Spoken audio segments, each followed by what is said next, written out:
hapendi mtu ambaye hasemi mambo mazuri ya Mungu. Lakini verse 5 inasema hivi, basi kumbuka ni wapi ulikoanguka.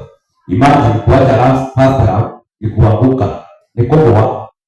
Kama hautembeani kwa vile uliitwa. Unajua niliwaambia wakati mtu ameokoka na wakati mtu ameenda kanisa mara ya kwanza, anakuwa na hiyo hisia ya kwamba nitafika lini nyumba ya Bwana? Nitafanyia Mungu nini?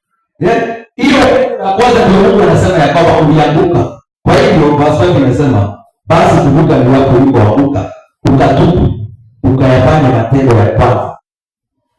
Zamani ulikuwa mwombezi, ulikuwa mtu anapenda Mungu sana. Kwa matoleo ulikuwa unatoa, ukisikia unatoa unatoa. Sasa umekuja. Ni kwa sababu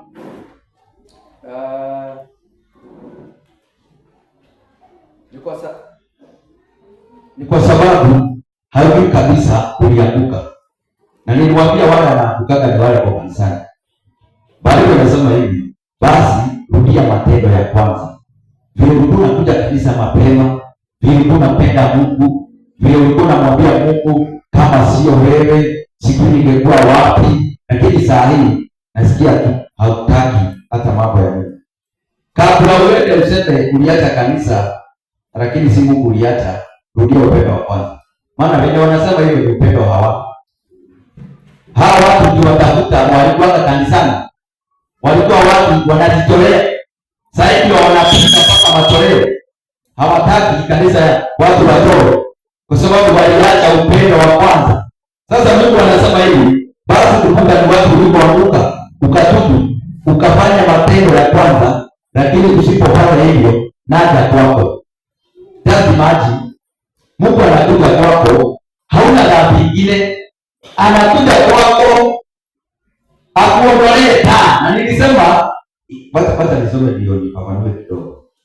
Usipofanya hivyo naja kwako, nami nitakiondoa kinara chako katika mahali pake usipotubu. Kinara ni taa. Taa inakumulikia unapata kazi. Taa inakumulikia unapendwa. Taa inakumulikia unaingia mahali hata masomo haiwezi peleka wewe. Hiyo taa Mungu anasema nitaing'oa. Kwa sababu upendo wa kwanza hauna. Mwanzani ya Yesu. Nilikuwa nawaambia wakati tulikuwa na mke wangu.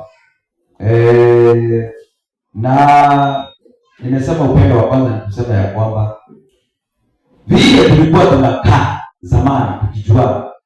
Maana mimi niliwaambia tumekaa na mke wangu 19 years. Nafikiri ni mwaka wa 19. Nimehitimu mimi kuongelesha watu wakae na ndoa. Haleluya. Nimehitimu. Mimi naona kwa social media sisi tumeachana vizuri na kubaka hivyo. Kwa Mungu lazima mkae vizuri. Haleluya. Unaona kwa mitandao hata vile tumeangalia tumesema tu tulee watoto tucooperate. Na unajua ni kitu Mungu hapendi hiyo. Mungu hapendi hiyo. Na kile Mungu hapendi ndio inafanywa sana. Haleluya. Mungu amesema ya kwamba hapendi watu wanaachana kwa ndoa. Saa hii Mungu anasema anaandika mpaka kwa wao. Anasema tumeachana basi tumeagiri tulea watoto. Sasa naulizaje? Ndio wapate watoto 5, watoto 4, watoto 2. Si kulikuwa na upendo? Ilienda wapi? Bwana asifiwe. Mimi nakumbuka kwa sababu Peter na Abel walifanya harusi kanisani. Nakumbuka vile Peter alikuwa anaangalia kabla hajawekwa pete. Ikisemekana imekwisha Peter nafikiri siku hiyo angekuwa mambo akasikia ni kama kanisa ataichoma. Haleluya. Kwa sababu pastor inaweza fanya mtu asikusikiage hata ukiambiwa na watu makosa unafanya. Kwa sababu uko na mapenzi, uko na unapenda mpaka unasikia hauwezi ona kasoro yake. Sasa mimi hii kasoro unaanza kuona ni kwa sababu umepoteza upendo wa kwanza. Amen. Mtu akiwa anapenda mtu na upendo wa kwanza, hauonagi ni kama miguu inaenda hivi. Lakini ukianza kuona sasa kasoro unamwambia na magoromo utaona tena. Sasa kuna miguu ingine ni kama umeona sasa. Sasa upendo wa kwanza unataka kuacha. Mwanzani ya Yesu. Bwana asifiwe. Maandiko yanasema hivi, mimi niko na neno juu yako. Kwa sababu zamani ulikuwa unanipenda. Zamani ulikuwa unaomba. Ulikuwa unaamuka usiku. Zamani ulikuwa unauliza kesha iko wapi? Zamani ulikuwa unauliza maombi iko wapi? Ni upendo wenye ulikuwa nao. Haleluya. Lakini sasa hivi unauliza pastor, mimi haikaradia tu mahali. Sasa unaona hiyo umeanza kuangalia, ni kwa sababu upendo wa kwanza umeupoteza. Haleluya. Na nitakuonyesha mambo matatu. Hivi last sikuwaonyesha. Inaonyesha ya kwamba umepoteza upendo wa kwanza. Haleluya. Zamani ulikuwa unaambiwa ya kwamba kuna mgonjwa tunaenda kuangalia. Haraka unajiandaa. Zamani ulikuwa unaambiwa ya kwamba wamama wanaenda kuona fulani. Kama saa hii nimesikia wamama wanaenda kwa mama jadi. Ni vizuri upate hiyo baraka na ukuwe na upendo. Bwana asifiwe. Kitu kinanishangaza hapa ni kwamba mtu anaona hiyo ni dhambi, Mungu ndiye anaona ni dhambi. So Mungu anasema hivi, naja kwako nami nitakiondoa kinara chake katika mahali pake usipotubu. Upendo wa kwanza kama hauna saa hii ni utubu, urudie Mungu. Bwana asifiwe. Mungu hakupanga watu wawe wanapendana leo ati kesho wanarushiana maneno. Wacha niwaambie wapendwa, kuna kitu hatujui ya kwamba saa hii shetani ameingia kwa nyumba, amechukua watu. Saa hii anawaambia mambo yenye Mungu amekataa ati ni mazuri. Watu wanaachana, alafu mtu anaachwa tu anaenda anaolewa kwingine. Mwingine naye anaachwa anaenda anaolewa kwingine. Dunia hivyo ndio inasema. Lakini Mungu anasema hivi, anachukia sana wale watu wanaachana wakiwa wawili. Unajua ni kwa sababu gani? Wale watoto wanaletwa na familia yenye hawana wazazi wawili, inakuwa na challenge. Na mwenye hajalelewa na wazazi wawili anaweza kukalisha hapa chini ya kuamini. Kuna kitu anamsingi. Unaona mtoto wako usipomlea, kwanza huyo msichana, wewe mzee usipomlea, uwe unamhaki, unakaa naye hapa vizuri, hata hagalio na wanaume wengine, atataka upendo. Mpatie haki wewe mzee. Haleluya. Onyesha mtoto upendo. Niliwaambia hakuna kitu haielewi upendo mpaka paka. Paka wakati unaipenda inajua. Wakati unaichukia inajua. Wala ni bosi. Hivyo ndio Mungu anasema ya kwamba hata wakati wa zamani anajua tu vile ulikuwa unampenda, lakini saa hii upende. Haukuona mtu wakati alikuwa anatafuta kazi, alikuwa anaomba Mungu, najua wewe ni milele, wewe na milele, wewe ni Mungu, wewe ni Mungu wa kuinua, kwa sababu anatafuta kazi. Wacha hii kazi ipatikane. Na hii kwa dua tupiga magoti. Elezete Biblia. Sasa ukianza ku-question mambo, hii kwa dua sijui tukuja mapema, elezete Biblia. Na wewe ndio ulikuwa unapiga magoti ukiambia Mungu nikumbuke na familia, nikumbuke na mambo, nikumbuke. Hiyo upendo Mungu anasema ya kwamba uliacha. Na anasema ataondoa tani. Unajua kuondolewa tani kusema nini? Zamani ulikuwa unapata kazi.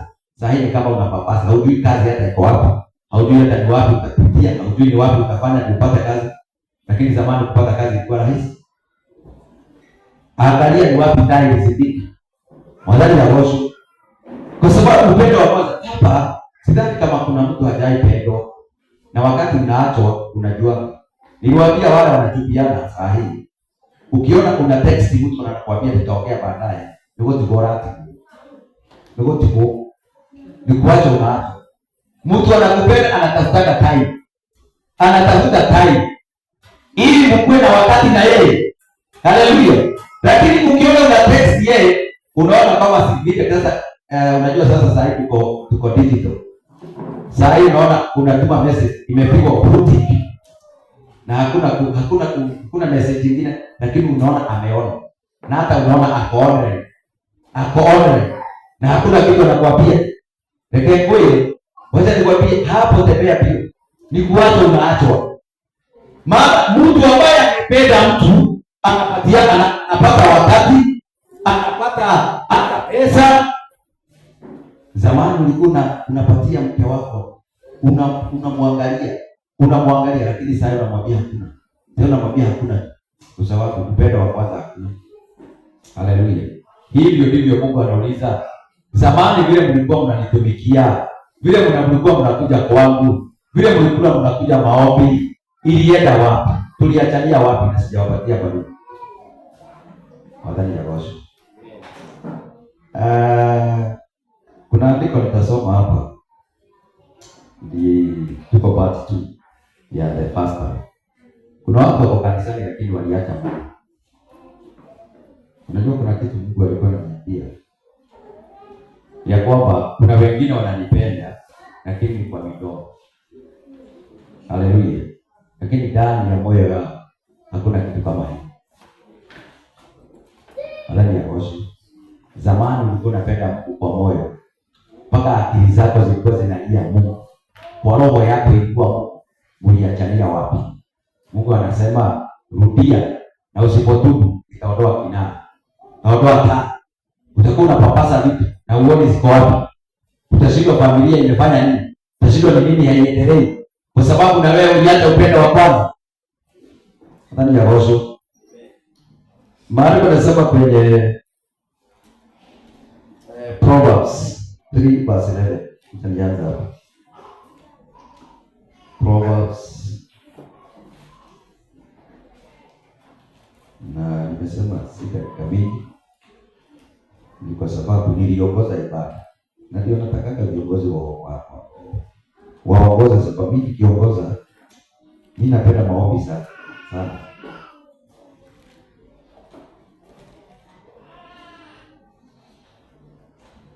Proverbs. Nachukua mic icon unisomea hapo. Somea na Kikuyu na mimi nitasema Kiswahili. Ndio tuelewane. Maandiko yanasema kwenye Mithali Proverbs. Mithali 3:11. Tusomee Proverbs 3:11. Ndimo 3:11. Mũrũ wakwa, menya ũgatirika ihũra rĩa Jehova, kana ũnoge nĩkũrũithio nĩwe. Verse 12. Yes. Nĩgũkorwo Jehova arũithagia ũrĩa endete, o ta ũrĩa ithe wa mũndũ arũithagia mũriũ, o ũcio akenagĩra. Gũkena-rĩ. Asante. Hapa kisha hapa. Maandiko yanasema mwanangu, usidharau kuadhibiwa na Bwana, wala usione ni taabu kurudiwa naye. Kwa kuwa Bwana ampendaye humrudi, kama vile baba mwanawe ampendezaye. Wacha niwaambie wapendwa, ukiona Mungu alinyamaza hakukanyanga, hakuwapiagi ni vibaya unafanya, hakuwapiagi hivi ukienda utakaa vibaya, wewe wako ile. Mungu anasema hivi, wale anapenda anawaadhibu. Bwana asifiwe. Unapenda mtoto wako hata akifanya makosa wewe umwambie upendi, na kwambia upendi. Bwana asifiwe. Mtoto ukimpenda wakati amefanya makosa, muadhibu, chukua kiboko. Na unajua kiboko maana nimesema kiboko linaondoa ujinga. Haleluya. Mtoto akiwekewa kiboko chini, huyo mtoto atakuwa mjinga. Sasa nasema hivi, watu ambao mimi napenda huwa na waadhibu. Ukiona Mungu anakukemea, kama saa hii usikia kwamba nimekuinukia na ninakukemea, na bado sasa unakuja unakaa pale chini, wewe ni mtoto wa Mungu. Bwana asifiwe. Maana siku hizi watu hawabii. Siku hizi na ndio wanakuwa mapema. Mimi niliona hapa kwetu. Hapa Rusi. Mtu amekuja amezikwa kwa dudu. Amekuja amezikwa. Alafu wao wakaona ni kwamba mtu wao wamuondoe, na alikuwa mpaka kwa shimo, wameweka mpaka kwa grave. Wakamuondoa. Wakasema kwanza wamrudishe waende wamuone vizuri. Acha nikwambie, vile wameenda wakirudi, mwingine akaenda. Lazima tukemee wengine. Tuambie siri nzuri unafanya, na kama hutanipenda mimi natengeneza wewe uje kule. Haleluya. Maana hawakurudi na wengine. Walienda wakakufa wengine. Sasa hii mtu ambaye mpendwa na Mungu Mungu huwa anamkemea. Ukiona Mungu alinyamaza ukifanya makosa, Mungu asema. Ukifanya kila kitu Mungu asema, Mungu akupende. Wewe akusikie. Ukiona ukifanya tu makosa kidogo, unaadhibiwa. Wewe ni mtoto wa Mungu. Bwana asifiwe. Kwa maana nimesema hivi, ninaadhibu, warudi kuwakemea. Unakemea mtu kwa sababu unaona kuomba makosa, sababu unampenda. Lakini unaona hii, unaona mtu anaingia kwa shimo na umwambie ati kwa sababu unampenda.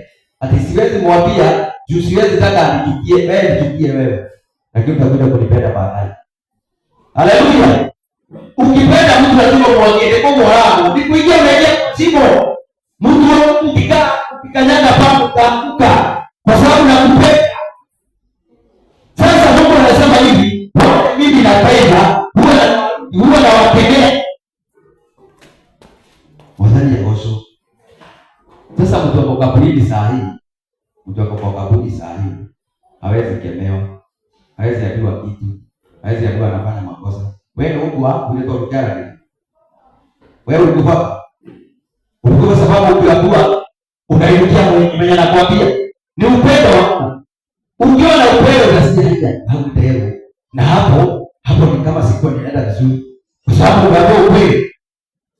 Mungu wale anawapenda naye huwa anawakemea. Unaona huyu mtoto wako umeshika akifanya makosa mkemee na ajue amefanya makosa. Haleluya. Lakini kapapa akiaguza simu ubudhake kwe inaweza kupiga sana. Sababu simu ndio unataka hasara. Kiliko mingi kwa. Bora zile. Na kuona ugani zipo hadi toka mitale.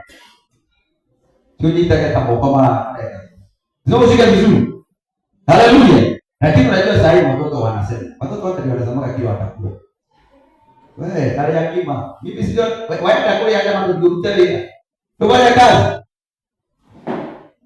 Haleluya. Ukitaka mtoto wako wakati utakuwa na asikuaibishe.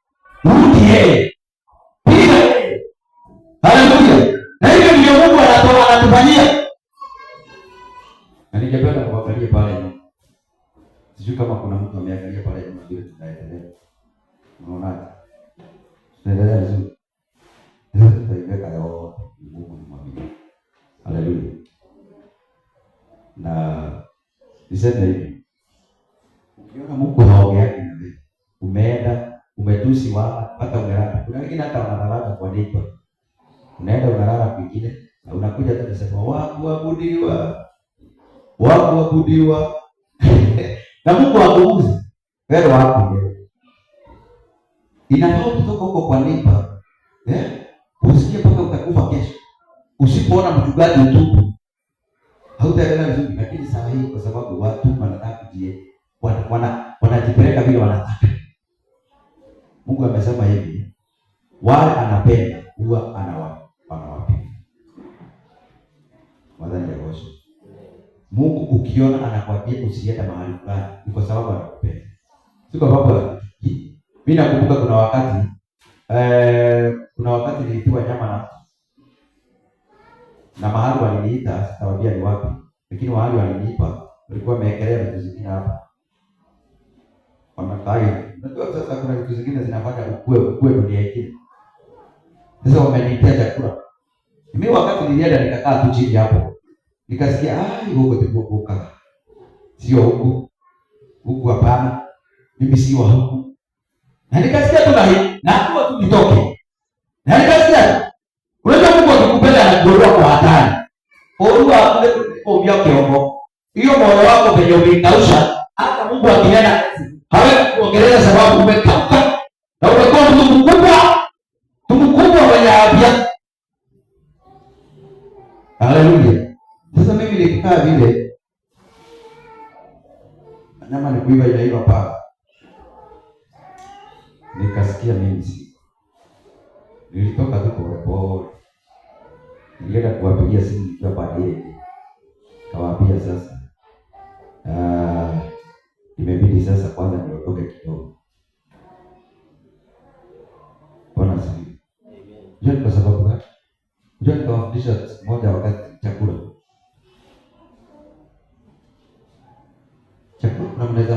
mtu unaweza kula na yeye ukuje ukisema hakuna. I'm telling you. Haleluya. Na maana unaweza kula chakula usikie kutukia mpaka uibaji ukue kila kitu. Usikii kabisa kuna wakati unakula chakula fulani unasikia kutukia.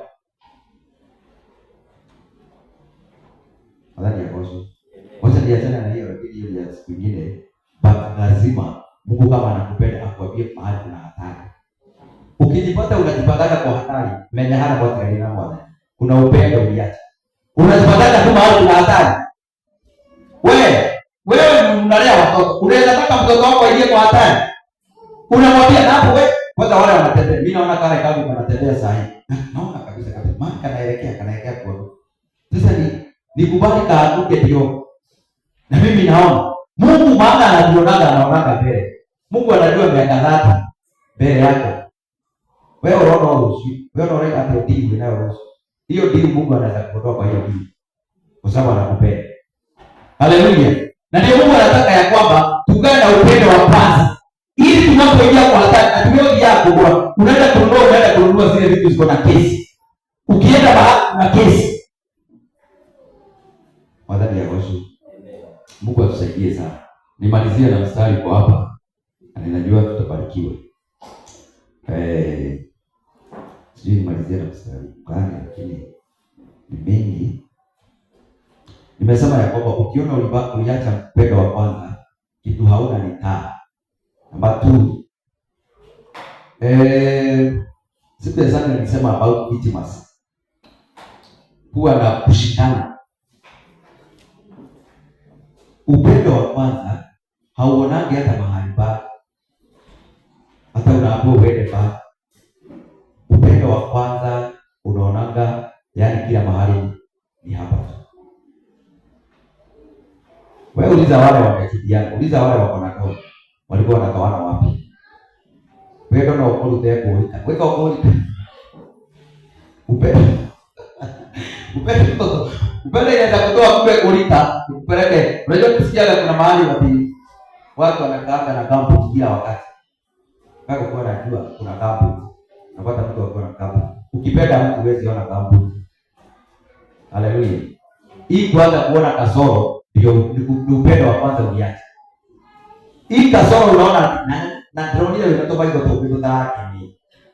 Niliona kuna tomato nyingine ni kama unafurahi. Hiyo ndio upendo wa kwanza unapoteza. Hata kama uko na upendo wa kwanza, unapenda mtu na kasoro zake, unapenda na kila kitu, unapenda vile alivyo. Haleluya. Mungu anasema hivi, ni kwa sababu gani hii uliacha? Kwa sababu kama unanipenda. Zamani ulikuwa mpaka ukiamua kuna alibaki. Ukiamua kuna mkesha. Ukiamua ulikuwa unaweza litafika hivi. Saa hii ni kasoro unaona. Wewe mipango ya wote ikinya na gera piyo. Mipango ya wao haikuangi vizuri sana. Hata wakianza, hata vile wanaanzaga, unaona ukianza hiyo upendo wa kwanza. Lakini zamani huko unaona hivyo. Haleluya. Hata nisome mambo matano inazoonyesha wewe una upendo wa kwanza. Mambo matano tu. Na nitasema kwa haraka. Yenye inazoonyesha hauna upendo ule wa kwanza. Na tukiongea utakuwa unajipima na neno. Unajua neno ndio tunajipima na. Neno ndio kioo. Mimi najua kuna wengine wako na vioo kubwa wao kwa nyumba. Uikadira hao ndio atale mkero. Ukihakaga unajiangalia hivi kwa kioo. Ukiangalia vile utakaa vile huko. Kuna wengine wetu tuko na vioo kubwa. Sasa kioo ya kuangalia sisi ndani yetu neno la Bwana. Haleluya. Mambo matano yenye inaonyesha kwamba upendo wa kwanza uliacha. Tutaiona kwenye New Testament. Maana Mungu ni upendo. Maana ninasemaga ya kwamba kama hujui Mungu na hudai kuona na unachukia mwenye umekaa na yeye, hauna upendo wewe. Kwa hivyo ukiona unachukia wengine mpaka kwa kanisa hili wewe salimia mwingine, wewe uliacha upendo wa kwanza. Penda watu na kasoro zao. Haleluya. Watu wanakuja simu niliwaambia kuna mtu niliombea mara 6 aokoke. Anakuja ananiambia nilianguka. Ndio kutoka kwa Mungu. Huko nasikia unamwambia ulianguka ukifanya nini? Anakuja pastor. Sasa hoera hii niombee hii sitaanguka tena. ninamwombea. Alafu ikibidi pastor nilianguka. Unajua kama unapenda utamwombea. Kama upendi utamwambia toka hapa na wewe. Haleluya. So kuna mambo inaonyesha kabisa uliacha upendo wa kwanza, kuanza kuangalia kasoro za watu sana. Na unaegemea pande za kasoro za watu. First Corinthians. Mambo machache tu hapa nitaje.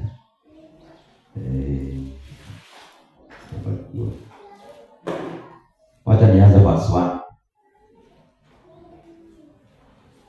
First Corinthians 13 verse 1. Mistari michache hapa ikuonyeshe upendo wa kwanza ulipotelea wapi. Alafu tutaingia pale na Bwana atakuwa mwema. Maandiko yanasema hivi, Korintho wa kwanza aya ni ya 13 mstari wa kwanza. Nijaposema kwa lugha za wanadamu na za malaika, kama sina upendo, nimekuwa shamba iliyao na upatu uvumao. Nijaposema kwa lugha, unajua kuna watu wanaongea na lugha sana. Ni kama nikianza kuomba na lugha, mimi naweza omba na lugha masaa kama 2 na lugha. Ijapokuwa ninasema na lugha mpaka za malaika na sina upendo, mimi ni kitu ni kama kile kitu kinapigwa hivi kinalia. Bwana asifiwe.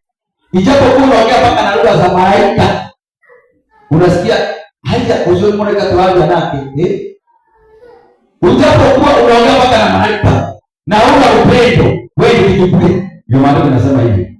Ni kama kile kitu ni kama sahani inaunganishwa na kijiko. Hiyo si unasikia ni kelele. Ni kelele wewe inatoka pale.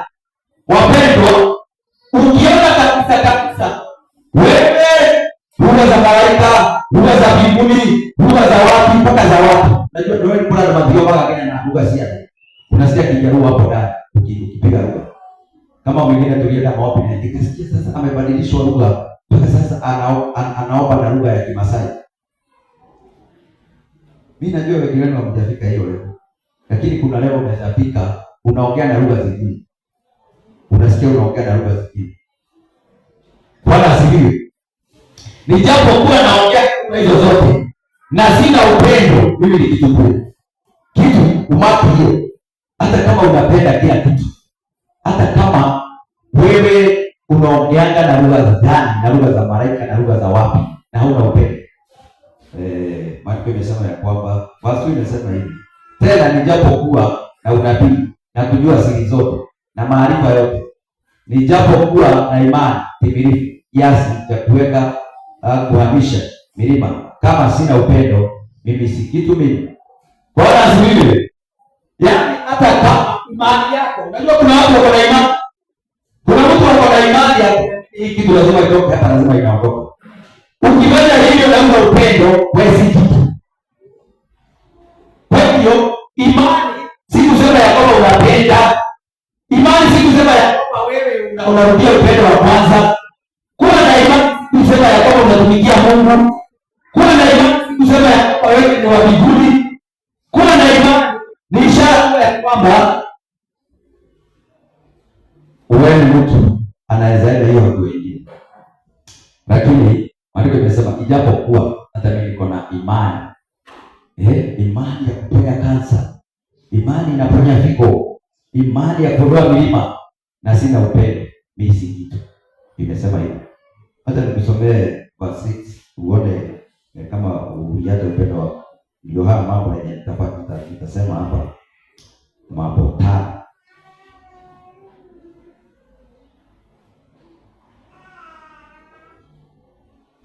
Verse 7. Okay, verse 6. Tuanze verse 6. Haufurahii udhalimu, bali kufurahia pamoja na kweli. Verse 7. Kuvumilia yote. Okay, ukiwa na upendo wa kwanza lazima kuvumilia. Ukiona uliacha hii kitu inaitwa kuvumilia, uliacha upendo wa kwanza. Patience. Unatu hana patience. Siku ingine nilienda kupanda gari, nikawa sina patience.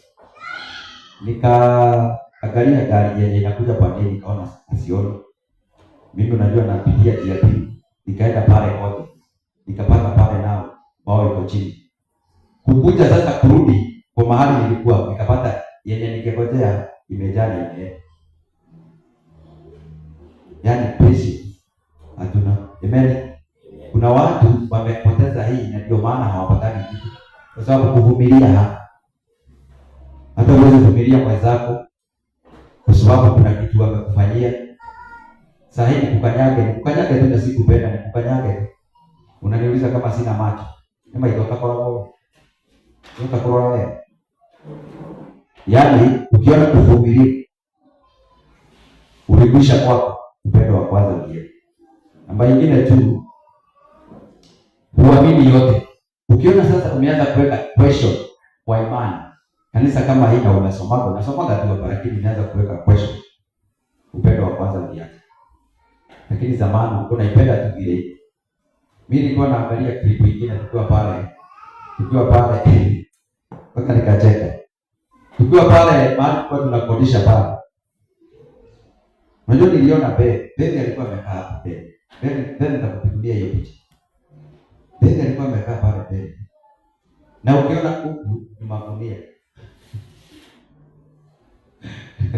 Ni magunia tulikuwa tumeweka huko. Lakini unafikiria na unapenda ile hivyo. Haleluya. Ukiona umeanza kuweka question. Na sasa hata si magunia tuko nayo ni kadi ni uko kusimama lakini kuna question mingi. Upendo wa kwanza ulianza. Ugaile. Lakini ukiona kabisa mke wako ulikuwa unaona mzee akianza kuingia saa 5 usiku ni wapi ndipo mama. Na tuira huko. Unaona mzee alikuwa akivuka tu kazi anapiga. Umeanza. Na ataenda hivyo saa 5, akuje saa 6, saa 8 ndio nitaoka. Anteni. Akuje. Ukiona mtu ametoka hapa mbele kama vile Jared amekaa pale. Akaya pale mbele. Tumuone kiti ya pili. Tumuone hata. Sasa tuwe tunasoma akiwa pale mwisho ndio ndio ya. Bwana asifiwe hadi. Lakini zamani alikuwa anakuja oka kati tepe. Lakini sasa anaenda kama unaga hata. Nero pepe oka.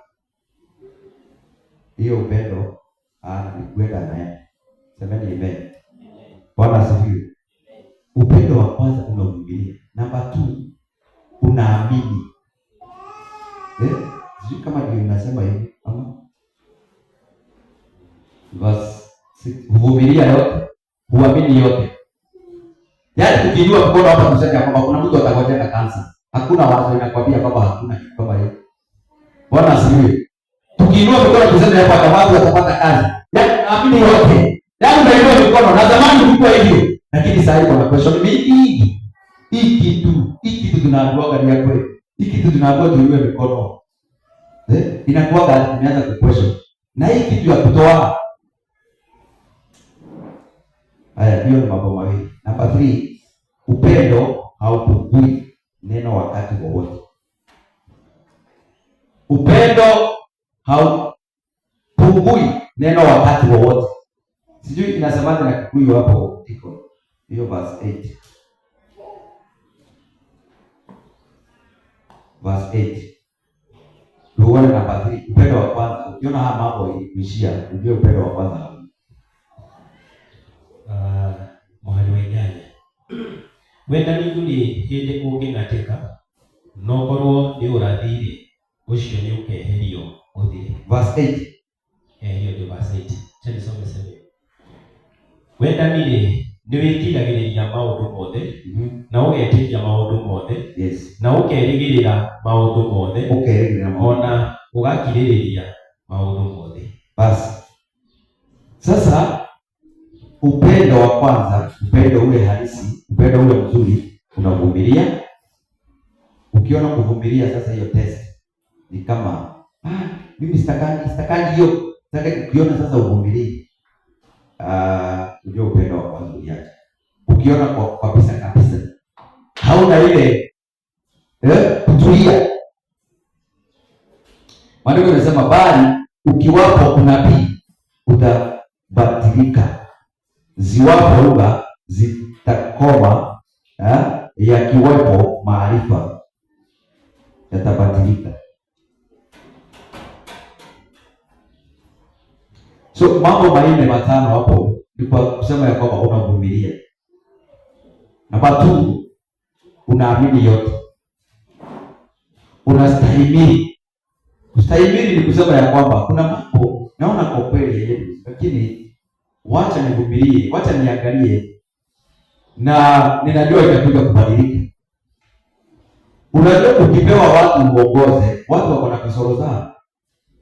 Kama saa hii nisimame hapa, kila mtu ana kasoro yake. Hakuna mtu akostahili, pia mimi, mpaka mimi.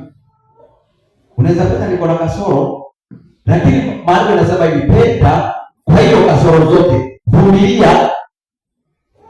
Kuna watu wanaona wameandika kwa mitandao, ati nataka amani, ati American Heights, Prague, Beauty, yellow. Sio kama kuna mtu yellow. Financial stable. Kama no bilele. Hapo kama mtu labda upe peke yake. Hapo kama mtu labda ujubi. Utakuta kwa familia tukikaanisha ndio tunajua. Unajua hii ndio wale huyu. Dawa. Sisi lazima upende. Haleluya. Hiyo ndio kwa upendo wa kwanza. Uweze kuchukia kwa sababu anakula sana. Mwekilele hekima, oneti hekima mwekilele. Kwa sababu unampenda. Haleluya. Lakini huwezi sema ya kwamba uita wazee, uite pasta, atunataka kutoroka huko kwa sababu mzee anakula sana. Wewe hata furahia mzee anakula. Kuna wengine wakuli kwa nyumba hiyo. Haleluya. Kwa hiyo wapendwa, wavumilieni. Vumilieni kwa sababu mnapenda. Hiyo ndio kuonyesha kwamba upendo kwanza bado. Ukiona unachukia, unamwona nisikia kiomba ya kwamba Mungu usipokuja leo nitarudi nyuma. Mungu usipokuja leo uniletee rent, nitarudi nyuma. Mungu uwekee, kama unampenda, uwekee automata. Ati lazima afanye. Kuna watu Mungu akiwapatia chakula ni Mungu mkuu. Ni Mungu mweza wa yote. Wakati hakuna chakula ni Mungu ambaye hayupo. Mungu upende kama iko, kama hauna. Haleluya. Hiyo ndio kuwa na upendo. Hata kama uko nazo, hata kama hauna. Si mnajua ile feelings ya mtu akiwa na pesa kwa mfuko? Unaweza pata mtu akitoa ushuhuda hapa akiwa na pesa na kama hana ni watu tofauti. Akiwa na pesa hapa kabisa, Bwana asifiwe. Bwana asifiwe wapende. Mungu ni mwema. Mungu ni mwema. Nilikuwa Amerika juzi. Nilikuwa kule Mombasa na nikaona Mungu anatenda. Juzi tu ndio niliweka drone, ndio nilileta lori mzima. Nilitoka China. Huyo ni Mungu. Na unasikia kabisa mtu anaongea akiwa anakodolea watu macho hivi kabisa. Anawaangalia. Kwa sababu Mungu ametenda. Wacha tu huyo mtu akuwe anakula. Atuangalie. Watu wa Mungu. Unajua hata tukiteswa. Wapende kuweka kama hakuna kitu. Mpende Mungu hata kama hauna pesa. Mpende hata kama uko nazo. Haleluya. Watu wa Mungu kurudisha upendo wa kwanza. Na ngoja nakatubu. Mwenda muangalie ni wapi biashara na Mungu. Kwa sababu zamani hapo hivi. Zamani hata huko anaangalia kasoro. Ati hakuna keyboard, hakuna drum set. Hakuna. Hiyo kitu imeanza kuangalia ndio hapo umeanzia kupoteza upendo wa kwanza. Haleluya. Unastahimili, unavumilia. Kwanza hiyo ya kuvumilia haiko na watu wengi. Kuvumilia. Unavumilia watu wa kanisa namna hii. Watu wako na kasoro hapo. Unapata mwingine analalaka kwa service. Na ukiwa hapa unawaambia watu wengine hata ujue analalaka wapi. Lazima uvumilie. Vumilie. Bwana asifiwe. Vumilia. Semeni amen. Nitamalizia na hii hapo chini. Verse 13. Maandiko yanasema hivi, basi sasa inadumu imani, tumaini, upendo. Mambo matatu ambayo haitaisha. Unaona hizi magari unatafuta kumekimbizana nazo, zitakuja kuisha. Unaona hii mambo makubwa umekimbizana nazo, zitakuja kuisha. Unaona hii unaenda mpaka unataka kuwa mtu mkubwa, mpaka hakuna kitu huwezi fanya. Na niwaambie wapendwa, upendo huwezi enda uchukue kibiriti uchome watu wengine wamelala. Ni vile tu upendo.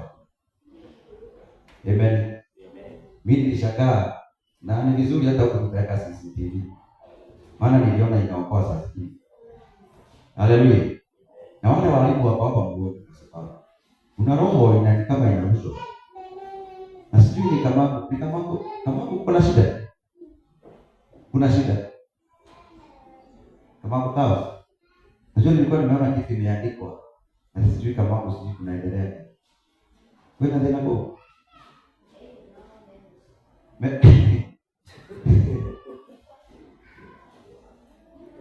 Na si atakuvuka kwa shule. Unajua kwa sababu gani? Upendo wa kwanza hakuna. Mtoto anachoma watu wengine. Yasemaje niliona kwa CCTV. Wako na shida wao. Unadhani ni shida ya stima. Huko watoto wenzake ndio wanataka kwa na shida ni kwa sababu sijui wamebadilishiwa siku ya mtihani, sijui ya wakani, sijui uji ni baba, sijui ni nini, sijui wanataka my choice my choice my whatever. Haleluya. Ndio tunawaambia tukemea watu waipishi. Ukiwa na upendo huwezi kufikiria watu wachomekee ndani. Haleluya. Sasa hii unapata ya kwamba mtu anaweza kuweka kibiriti na hatari. Vitu vitatu ambavyo hazitaisha duniani na hata tukienda mbinguni. Vitu vitatu. Imagine hizo magari kubwa, nyumba, hata kama hii inatuletea shida leo, itaisha, itakuja kuisha. Ndio mimi ninajifundisha kitu moja ya kupenda. Na kupenda watu wote. Okay, sikuwa hivyo.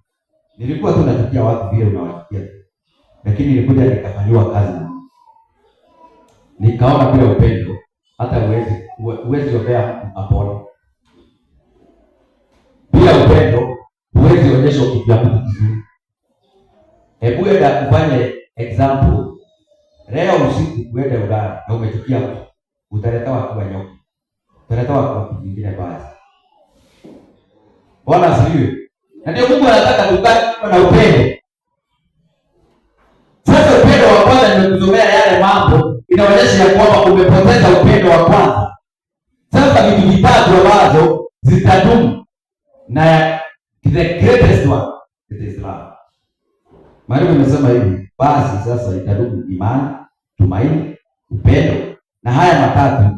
Na katika hayo lililo kuu katika hayo. Na unajua itadumu. Tumaini itadumu. Imani itadumu. Lakini upendo utadumu na ndio mkubwa sana. Bwana asifiwe. Wapendwa, rejesheeni upendo wa kwanza. Pendeni Mungu kama vile mnapenda zamani. Haleluya. Kuna wengine wanasema ya kwamba hata kwa matoleo, ukiona kwanza kwa matoleo uliacha kutoa, wewe ni mwati gani? Sijui kama itakuwa na wakati wa kusomea hiyo. Ukiona kwa matoleo mama huko unasukuma, hauko na mambo mengi, lakini ulikuwa unatoa bila kushurutishwa. Let me tell you, uliacha upendo. Na upendo ni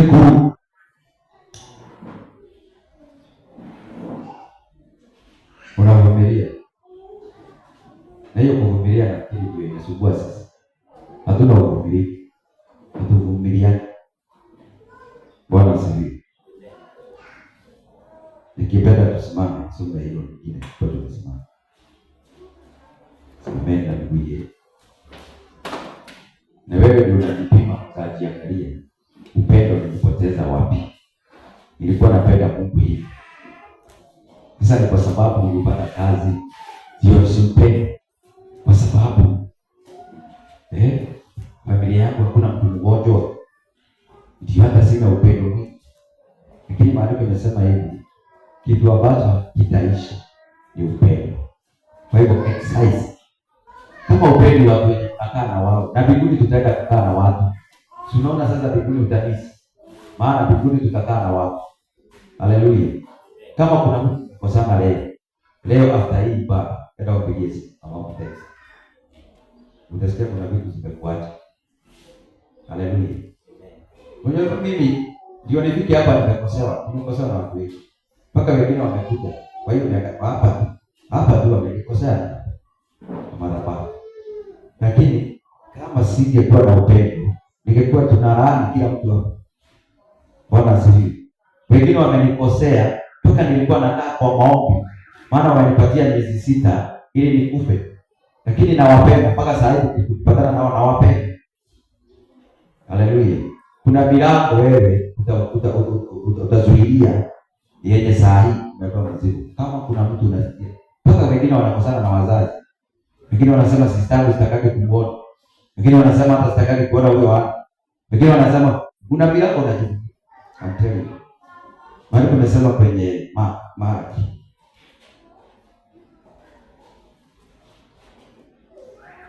Malaki ukitaka kujua kuna mambo imeandika hapo ya ndoa. Malaki. Mnasema atisikiani maombi yenu na nyinyi mliacha upendo ule wa kwanza. Malaki.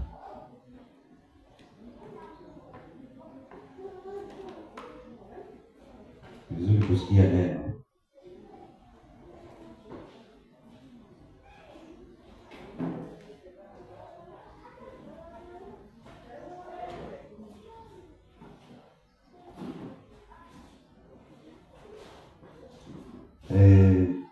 Verse 3, chapter 3, verse 7. Maana tunasema hivi. Verse 3, verse 7, chapter 3, Malaki. Chapter 2 imeongea mambo ya ndoa. Chapter 2. Ukienda usome mambo ya ndoa hapo, Malaki 2 imeongea mambo ya ndoa. Nyinyi ambao uko na mke, uko na mume, edeni mkae vizuri mkae pamoja. Maana kuna maombi yanaweza zuiliwa ifungwe kwa sababu ya hiyo ndoa yenu vile inakaa. Maandiko yanasema hivi, basi 7. Tokea siku za baba zenu mmegeuka upande na mkaacha maagizo yangu, wala hamkuyashika. Nirudieni. Sikia vile mtu anapiaga Mungu. Msikie tu hiyo hii, Mungu amesimama hivi. Mtu anapiaga Mungu hivi. Nirudieni mimi nami nitawarudia nyinyi, asema Bwana wa majeshi. Lakini nyinyi mwasema turudi kwa mna gani? Je, mwanadamu anaweza muimbia Mungu? Lakini nyinyi mnamwimbia nini? Lakini nyinyi mwasema tumekuibia kwa namna gani? Mmeniibia zaka na dhabihu. Ukiona kabisa zamani ulikuwa unatoa zaka, ulikuwa unatoa dhabihu, ulikuwa unakuja mbele za Bwana unatoa tithe, unatoa vitu, ni kupata kuacha uliacha upendo wa Bwana. Sasa Mungu anasema nirudieni na mimi nitawarudia. Ukiona wewe ulikuwa mtu wa kutoa na uliacha kutoa, pendo wako umeacha upendo wa kwanza. Maana mimi niko na watu hapo wameoa na wameolewa. Wanajua kabisa kuambia mtu umependa na kuweka familia lazima utoe. Lazima utoe. Haleluya. Hii hapo ya kutumika kwa Bwana na utoaji, ndio tunauliza ni nini hiyo? Na tunataka kuletwa na watu wa dunia. Na Paulo alisema ya kwamba tusiwe tunachukua neema bure. Maana umesema hivi, umesema ya kwamba hamujaniibia. Ukiona zaka kutoa, hata dhabihu unakaa mpaka mwaka mzima unakaa bila kutoa dhabihu. Mungu enda Mungu ukikosa amka. Amen. Hope unajua ni nini mtaoa na Mungu. Ukiona mzee ni wewe anatakaga tu, yaani mwenye mnachupiana ni wewe anatakaga ulipe chai. Usio kutige. No kuongea kwa watu wote. Huyo muache mapema. Mapema ndio best. Sio. Ukiona mtu wewe tu ndio anatakaga uharibiki. Wewe tu ndio unataka uharibiki, usio pila. Huyo atakuweka kwa matata. Haleluya. Upende kuharibika. Unapoona huko kwa ngombe baba. Kile kama ni wewe una upendo hapo, lazima uharibiki. Kwa Mungu pia huwezi kwa Mungu kuja umwambie kwamba ninakupenda Mungu na hakuna kitu unakitaka. Utaanza kupiga hapo. Lazima uharibiki. Ili hii flow ikichezewa vibaya hata wewe unasikia vibaya. Haleluya. Lakini ikiwa hakuna kitu yako hapa, hata ichomeke, kuna hasara yako hapa. Kweli waulize ndio tumalize. Ukiwa na pesa kwa bank, unaweza furahi kichomeka. Ukimena ya pesa ziko. Sasa hii kitu ya kuacha kanisa unataka iharibike, ni kwa sababu hakuna kitu yako, hakuna gharama. Uliacha Mungu kwa matoleo. Mungu anasema nirudie, nami nitawarudie. Tutarudi kwa mnalani kwa matoleo. Kwa hiyo wapendwa, mimi natamani sana nione watu ambao watarudia Mungu kwa matoleo. Unauliza hapo ni nini inawafuga? Na hii taa yenu nayo ina. Tupige kuendelea tu. Tutaona kule macho yetu ifunguke. Tuwe tunaona kabisa pesa zetu ziko wapi. Haleluya. Turudie. Na hii ni kutu. Hii imekuja mara ya pili. Alikuwa sana niko na neno pia. Enda ukatu. Bwana akubariki. Haleluya. Kama umesikia neno la Bwana, enda mbele za Bwana. Dakika moja, mwambie God, in the name of Jesus, help me. In the name of Jesus. Maana hatuwezi bila Mungu. Hatuwezi